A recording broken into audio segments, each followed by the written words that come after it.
12 साल के शौर्या लखनऊ से हैदराबाद आए हैं और इनको एक चमत्कार, एक करिश्मा ही उनके पेरेंट्स मानते हैं कि आज यहाँ पे जिम में इनफैक्ट बैठे हैं, यहाँ पे जिम की प्रैक्टिस कर रहे थे, फिजियोथेरेपी कर रहे थे।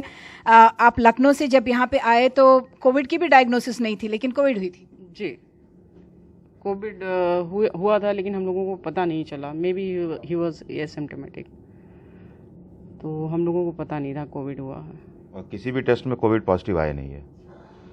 एंड केवल ये बताया गया कि वायरल निमोनिया है जिसने लंग्स को डैमेज किया और सारे टेस्ट निगेटिव आते रहे। उसके बाद सिचुएशंस इनकी गड़बड़ होती गई। वहाँ पर पहले ये वेंटिलेटर पे गए, फिर एक्मो पे इनके आए।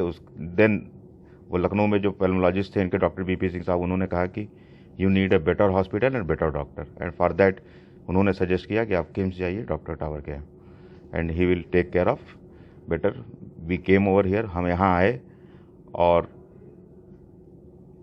होपलेस सिचुएशन थी, and now right now he is doing gym. तो हमको समझाएंगे डॉक्टर संदीप अतावर कि ये एक्मो मशीन जो है वेंटिलेटर के बाद वो ऑप्शन होती है एक्मो की, और 65 दिन तक ये रहे एक्मो मशीन पर। जी, वेंटिलेटर आमतौर पे अपने चेस्ट वॉल या मसल्स के फंक्शन को रिप्लेस करता है, खास करके जिन पेशेंट्स को ऑक्सीजन की कमी होती है, अभाव होता है शरीर में लंग्स के इंजरी या डैमेज की वजह से। एक समय ऐसा आ जाता है कि वेंटिलेटर पे उनका रहना अनिवार्य हो जाता है, जहाँ पे हम लोग थोड़ा सा फंक्शन लंग्स के फंक्शन को इम्प्रूव कर सकते हैं by driving in oxygen and removing carbon dioxide. लेकिन एक समय ऐसा आता है कि जब लंग्स की फंक्शन इतनी ज़्यादा कॉम्प्रोमाइज़ हो जाती है, जहाँ पे हमारे पास एक आर्टिफिशियल मैकेनिकल सर्कुलेटरी सपोर्ट जिसको कहते हैं, जिसका इंग्लिश रूपांतर एक्मो है, इंग्लिश एब्रीविएशन। उसमें हम लोग शरीर से खून निकाल कर उसको एक आर्टिफिशियल लंग में फ़िल्टर करके उसमें ऑक्सीजन प्रदान करते हैं, कार्बन डाइऑक्साइड एक्सट्रैक्ट करके उस सैचुरेटेड ब्लड को हम लोग दोबारा बॉडी में सर्कुलेट करते हैं। एडल्ट्स में ये पद्धति आसान है क्योंकि हम लोग पेरिफेरल कैनुलेशन कर सकते हैं, नलियाँ गले से या ग्रॉइन से, थाइस के वहाँ से इंसर्ट करके हम लोग एक्मो इंस्टिल कर सकते हैं। बच्चों में जब इस्तेमाल किया जाता है उसमें हमें सीना खोल के जनरली सेंट्रल एक्मो डालना होता है। वो इसीलिए क्योंकि बच्चों में इस टाइप के कैन्यूलाज या साइज़ के नलियाँ जो हैं वो बनती नहीं है, कमर्शियली अवेलेबल नहीं है। लेकिन शौर्या फॉर्चुनेटली एक तरीके से he is in the mid zone between a child and an adult. वो एक छोटा एडल्ट की तरह है। तो हम लोग इसमें एक्मो अनफॉर्चुनेटली हम लोग एडिक्वेट साइज़ के कैन्यूला कभी यूज़ नहीं कर सकते थे क्योंकि उसकी नसें छोटी थीं, लेकिन फिर भी जो कैन्यूलाज उपयुक्त थे उनका इस्तेमाल करके उसको हम लोगों ने एक्मो में कोविड निमोनिया से रिकवर करने में हमने मदद करी है। 40 दिन तक ये एक्मो पे थे, उसके बाद रिकवरी की प्रोसेस शुरू हुई। जी, पहले 40 दिन तक हमें रिकवरी के कोई अंदेशे नहीं थे, लेकिन इस बीमारी में एक चीज़ देखा गया है कि हमें परिश्रम करना है और हमें इस उम्मीद में रहना है कि ये रिकवरी होनी है, किसी न किसी दिन होनी है। हम लोग इसी चीज़ की उम्मीद और चेष्टा करते हैं कि कहीं बैरोट्रोमा ना हो जाए, क्योंकि लंग्स इन्फ्लेम्ड होते हैं और इनमें अगर हमने ज़्यादा ड्राइविंग प्रेशर, मैंने वेंटिलेटर का जब इस्तेमाल करते हैं और हैवी ड्राइविंग प्रेशर हम देते हैं, एयर लंग्स को इन्फ्लेट करने की कोशिश करते हैं, कई बार ये लंग्स में छोटे छोटे गुल्ले होते हैं या गुब्बारे होते हैं जो फट जाते हैं, जिसको हम लोग जिसका इंग्लिश रूपांतर है या मेडिकल रूपांतर है फिस्चुला, एयरवे फिस्चुलास। तो एयरवे फिस्चुला होने से बचाना है। तो एयरवे फिस्चुला से बचाने का सबसे बेहतर तरीका कि वेंटिलेटर का इस्तेमाल कम से कम करें।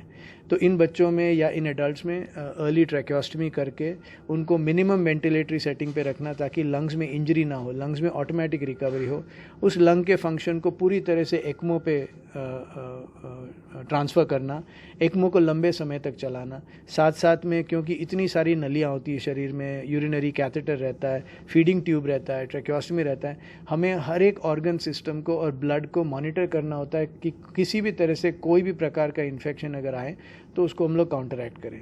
इस बीमारी के इलाज में जनरली स्टेरॉइड्स के अलावा और कुछ नहीं है। मदर नेचर इस रिकवरी में हेल्प करती है। जितना अर्ली हम लोग सपोर्ट या रेस्पिरेटरी सपोर्ट या रेस्ट इनिशिएट करते हैं उतनी आसानी से रिकवरी होने की गुंजाइश रहती है। वो पेशेंट्स जो बड़े लंबे अरसे के बाद हॉस्पिटल में इस सिम्टम को लेके प्रेजेंट करते हैं उनमें एंड स्टेज कोविड का असर ऑलरेडी आ ही जाता है। लेकिन जब जल्दी आते हैं तो इसको हम लोग रिग्रेशन के तौर पे या रिकवरी के तौर पे ले सकते हैं इन पेशेंट्स को। शौर्या के केस में मुझे ये चीज़ ज़्यादा स्पेशल इसी लगता है क्योंकि मेहनत और कोशिश तो हर एक केस में हर मेडिकल टीम करती है, लेकिन शौर्या ने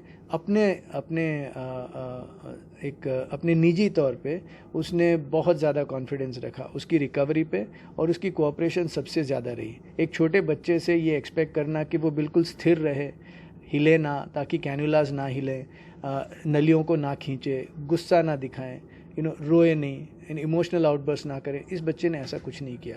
इसको जो भी समझाया गया उसने सब कुछ किया, जो बहुत यूनिक है। उसने एक अपनी जो मैच्योरिटी दिखाई है वो एडल्ट्स में भी हम नहीं देखते हैं। साथ में उसके फैमिली का बड़ा ज़बरदस्त सपोर्ट रहा। मदर और फादर इतने कॉन्फिडेंट थे कि शौर्या ठीक होगा। एक्चुअली उन्होंने हमारा हौसला और बढ़ाया।